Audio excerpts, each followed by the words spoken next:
I don't know if anybody here wants to talk about what maybe your experience has been societally. Like, what are those images that you've seen? And then, like, how does that differ from what it actually has been for you? You see like this very, active women and that sort of thing. And then it's like, you just kind of jump into like, your senior stage. And it's like, you don't see like middle-aged women like fabulously like going through menopause and then like, but I'm still fly, I'm still sexy. Like we don't get both messages. So I kind of took that omission as like, okay, so what happens in the middle? Yeah, it's like either you're young and vibrant or it's over for you. Right. Like we see all these beautiful women and people trying to still look like they're 20, but there's like, what about the normal women that are just having life paths and going through change, the change that I've heard people call it, which is kind of funny to me, because it is kind of like this weird, ominous,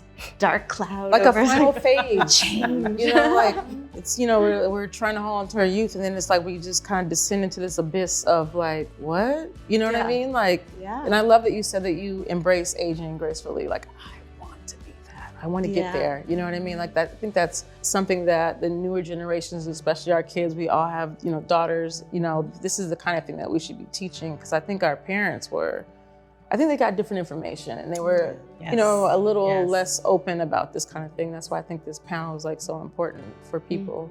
And I think if you think about like past generations, like people suffered in silence quite a bit, right? And there was innately shame. There was, and I would say what I saw depicted about like menopause is like a woman who's unhinged and she's like pouring sweat and miserable. And it, and don't get me wrong, because it is kind of miserable. It's like, but at the same time, at least for me, there is no part of me that feels like less than, right? It just feels like, what is this little metamorphosis?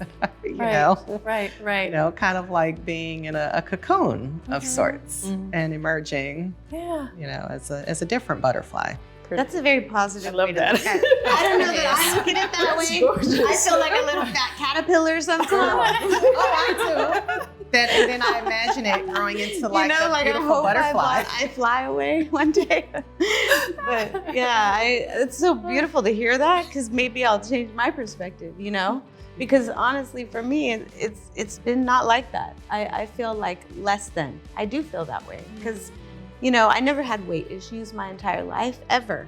And then all of a sudden, now I can't eat anything and not gain a pound, or you go to the gym for 70 years and you won't lose a pound. So I find that to be really difficult as a woman, especially living in this area of the world where looks are so important, and never really having to think about like a weight issue, which I know a lot of people struggle with, but I just didn't.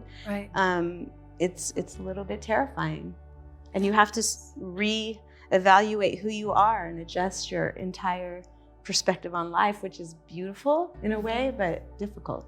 From a societal standpoint, looking at if the messages we received at a younger age were different, would we even feel like we have to reframe our experience to prepare for this whole second phase? Instead of transitioning into something where you feel like, oh, the first part, which was the good part, and now we're transitioning into the less than good part. And it's not like that. It's actually about really embracing these things that are happening to us, right? With grace and with all the things that come with it, instead of the shame, instead of the things that, maybe society is helping us to feel, right? It's just sort of inherent in the messaging.